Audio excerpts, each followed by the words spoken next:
Hi, everyone. Welcome to this new episode of our interview series. And today we have a very special guest, Dr. Pedja Stojicic, the Executive Director of Power Health. And I would love to say a lot of things about Pedja, but I will ask him to introduce himself. So Pedja, a lot of the people that are listening to us right now may already know you or heard about you. But if you get into a room with new people, how do you introduce yourself? Yeah, that's great, Sam. It's so good to be here and to have this conversation. I will introduce myself as mostly as I want people to see me. And usually I will even do that exercise to ask people, how do you want to be seen? And I would say, see me as a father, as a health activist, like a lifelong health activist, a physician, and someone who would call himself intellectual pessimist, but action optimist. And those are the things that I would probably say in a short. But yeah, so that's how I will introduce myself. Amazing, amazing. No, I love that last description, Pedja. And one of the things that I'm sure that people that are joining us now for this LinkedIn Live is the name that we use, Healing Society. Okay, Healing Society, I think it's a very powerful title, a very powerful idea. And I'm going to focus first on the first word, healing. Healing healer. When did Pedja started to think about working with healing? When did that happen, Pedja? Yeah, thanks for that question. So for those who don't know, I originally grew up in Serbia, in Belgrade. Actually, I was born and raised in Yugoslavia. And my first experience of healing and a need for healing came out like early on in my life. I was a 7-year-old boy who experienced his father having a heart attack in a room, and remember clearly seeing him on a couch, like sitting across the room when I was playing around and wanted to play with him, and just remembering him saying, I cannot breathe, I cannot breathe. And in my big family, we had a huge family. My father had 6 siblings. There was not a single doctor, not a single nurse. And my uncle Raka, who was a police officer, came around and he was shouting, we need a doctor, we need a nurse. And for little Pedja, that was the connection. To save your family, to save your dad, means to actually become a healer. And later on, I've learned that the reason why my family didn't have a doctor or a nurse was because they were poor, they didn't have the resources. And even in the communist Yugoslavia at the time, medical profession was only reserved for some people. So that was my early on experience with that. And unfortunately, I've lost my dad when I was at the age of 10. He died in a car accident, but we assume he had another heart attack. So that connection really stayed in terms of the profession of healing is something that is deeply connected to us, to our experiences, to what we experience in life. And that's how I really looked into that as I was growing up and thinking about what to study and how to direct my career, like in many ways. Okay. And thank you for that, Pedja. And then when you learn and you started deciding, I'm going into medicine, I'm going to medical school, and you start doing that, I'm sure there were several moments, several events that maybe started to shape the way in which you were thinking about medicine and how medicine in your country could be done and what meant to be a doctor in your country. Is there any particular moment in those first years of medical training that you could share with us about shaping that idea of what healing was in your country? Yeah, that's a really interesting question, because I think growing up like in Yugoslavia, at the time when I was growing up, we were living in a really interesting time. And it was the time where the whole country has changed. We went through the big civil war. So everything around us was actually not healing. It was quite the opposite of that. But at the same time, my experience, even before the medical school, like in the high school, was that we, as young people, we had some issues that we cared about. And one of them was being reproductive health and HIV/AIDS. There was a huge epidemic in Eastern Europe about HIV/AIDS. And we cared about that as young people, because young people care about sex, they care about like stuff that matters to them, the relationships, the interactions. But at the same time, what was provided to us was just like fear. And that was really not what we wanted, what we needed. That was not the way to deal with that. Oh, yeah, you should be afraid of life and afraid of this thing called HIV/AIDS. So we started our own thing, and it was a fun experience. Like, we started in the basement of the community center, youth community center, working on kind of idea that peer education, that we should educate ourselves, like we should work with others to educate, could be a way to address some of those challenges. And Sam, I can really, what really comes to mind even right now when I think about that time is how much joy, how much excitement, how much really possibility, despite everything that was happening around us, we were experiencing. As we organized young people across the country and started doing peer education programs and like showing people how to use condoms on a banana, like our peers in the schools, we didn't even realize what we were doing. In a way, we were healing ourselves from the environment that we were living in, because it gave us the sense of purpose, sense of agency, sense of that we can do something and make a difference. And I think that's where my, in a way, both interest and departure from medicine came in. The interest because I realized, okay, this is amazing. You don't have to be part of the official institutions to actually heal, and especially in the community. And on the other side, the departure was that the way medicine was structured around one patient at a time type of interaction already started to feel insufficient and not something that I could directly relate to. And that was even later on in my career, it became like a bigger challenge of kind of like, how do you reconcile the two in many ways? But there was a lot of hope, let me tell you, and a lot of amazing work that happened over the course of those maybe 10 years as I was involved in reproductive health and justice and HIV/AIDS movement, that they gave me an inspiration to do what I do right now, like in many shapes and forms. Amazing. And now there's also another part of your activism and your work in those years that was a little bit related with how the medical profession work and how democracy work in your space. And all of that shape who you are now, all right? So yeah. My next question, Pedja, is following up on those years, was there any particular moment when you decided activism is the space where I want to be, where I want to get involved? Was there any particular moment that comes to mind? Yeah, that's a really great question, Sam. I have to think about it for a second, but while I'm thinking, I can tell you that the piece on democracy was really interesting because at the time we were living in a dictatorship. Like Slobodan Milosevic, who was the president of the country, was really dominating the whole scene and basically kind of like really put Serbia in particular and Yugoslavia at the time actually in a position to be completely isolated from the world. And we didn't have a lot of options then to fight against that as young people. So for me, that was a really interesting realization about kind of like connection between no matter what you do, no matter how successful we were in terms of kind of like peer education and addressing youth health, and we later on started doing the substance abuse work and prevention of that, it was not enough to do that if you're living in a country that is basically a dictatorship. You cannot be healthy, no matter what you do. There's no way your people can be healthy if you're experiencing dictatorship. And that tension was the reason why I was not a leader of the Otpor resistance movement, but I joined the resistance movement of young people at the time. And some of my friends were leading that movement just because there was no other options for us as young people than to say, we need to be part of this, we need to change this.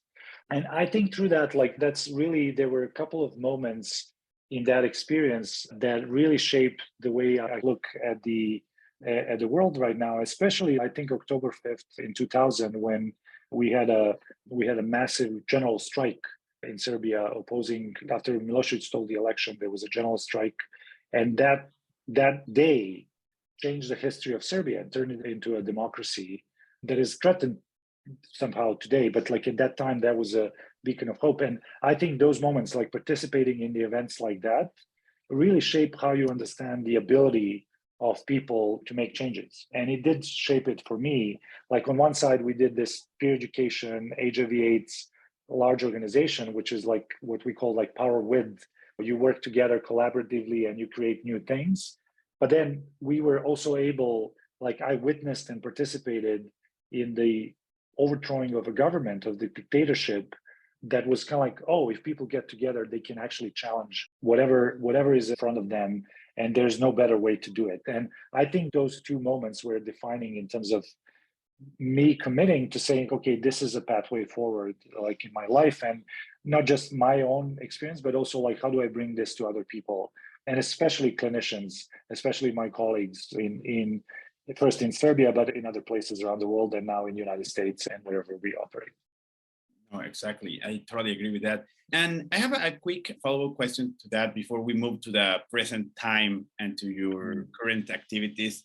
There are two words that have been like running across my mind in these few minutes, and that's how in all of these activities that you were involved in those years, how did having like one-on-one relationships, fostering relationships with other colleagues or other activists or other citizens of the community, how did that had an impact on what you did? Because like hearing you and knowing that how you live in the country during those years, one word that keeps coming to my mind is the importance of solidarity, of getting to know people, getting to work with them, and relationships are a key part of that.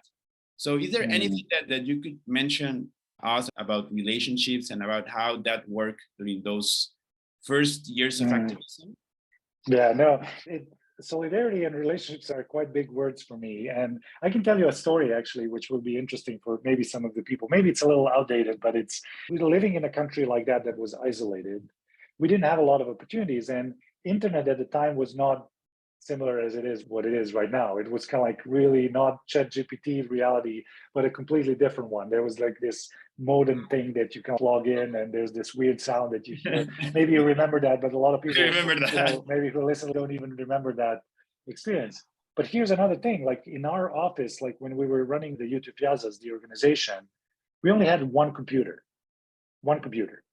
And that one computer was the only computer that, so we put it in one room. It was a small room, and we called that room an information center for whatever reason. It's a one computer, but it's kind of like a information center for us.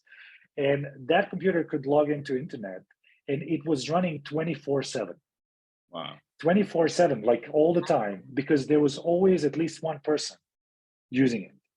But what was really interesting about that room is that room was the place where most of the relationships were kind of like fostered, because you will spend time like talking to people with the world. That was our way to see the world. But at the same time, it was the way to see each other.